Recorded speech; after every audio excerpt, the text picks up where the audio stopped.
o café parecia ter parado no tempo.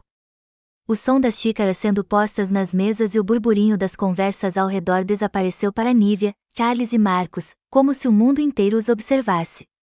Nívia sentia o coração acelerar a cada segundo de silêncio, mas finalmente respirou fundo e quebrou o impasse. Marcos, chega de rodeios. O que você tem a dizer sobre o meu pai? Marcos olhou ao redor, como se temesse que alguém estivesse ouvindo, e depois inclinou-se para a frente, a voz baixa e carregada de urgência. Eu descobri isso há pouco tempo, Nívia. Seu pai e o meu. Eles têm um passado que ninguém imagina.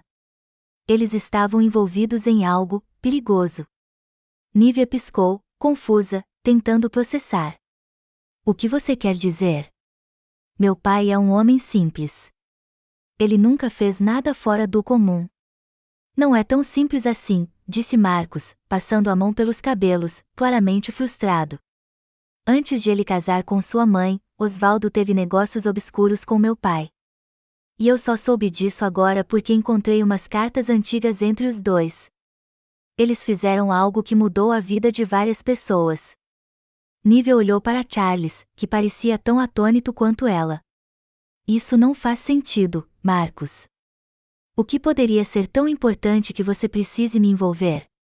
Marcos hesitou, como se estivesse escolhendo cuidadosamente as palavras. Essas cartas falam de uma propriedade. Um lugar onde algo foi enterrado. Algo que meu pai me fez jurar que eu nunca tentaria encontrar. Mas eu acho que seu pai pode ter a resposta para o que está lá. Nívia sentiu um frio percorrer sua espinha. Uma propriedade? Marcos, isso parece uma teoria conspiratória. Você quer que eu acredite que o meu pai está envolvido em algo assim? Eu entendo que é difícil acreditar, mas eu juro que é verdade, insistiu Marcos. A última carta que encontrei mencionava uma palavra, redenção. Eu não sei o que isso significa, mas acho que eles fizeram algo que ainda os atormenta. Charles finalmente interveio, a voz firme. E por que você decidiu trazer isso agora? Por que envolver a Nívia nisso? Marcos olhou para Charles com uma expressão de culpa. Porque eu não posso fazer isso sozinho.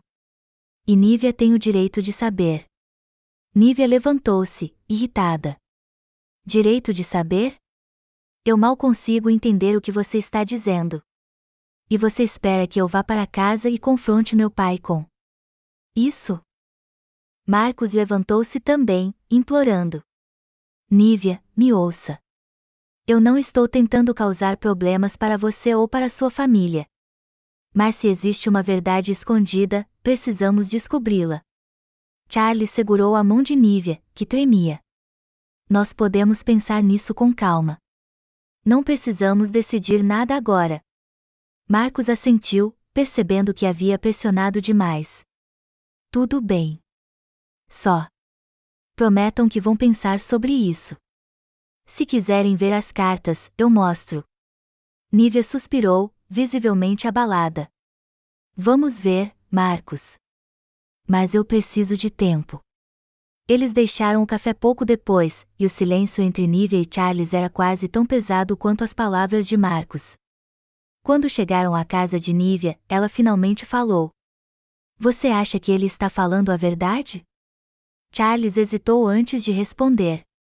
Eu não sei. Mas eu sei que você conhece seu pai. Se isso for verdade, ele terá que explicar. Nívia assentiu, mas a ideia de confrontar o pai fazia o coração dela pesar. Quando entrou em casa, Osvaldo estava sentado no sofá, lendo um jornal. Ele sorriu para ela, mas o olhar de Nívia não era o mesmo. Está tudo bem, filha? Nívia hesitou, mas decidiu guardar as perguntas para depois. Sim, pai. Só cansada. Naquela noite, enquanto Nívia tentava dormir, a palavra redenção ecoava na mente dela. E Charles, deitado em sua própria cama, pensava sobre o quanto aquela situação parecia maior do que eles.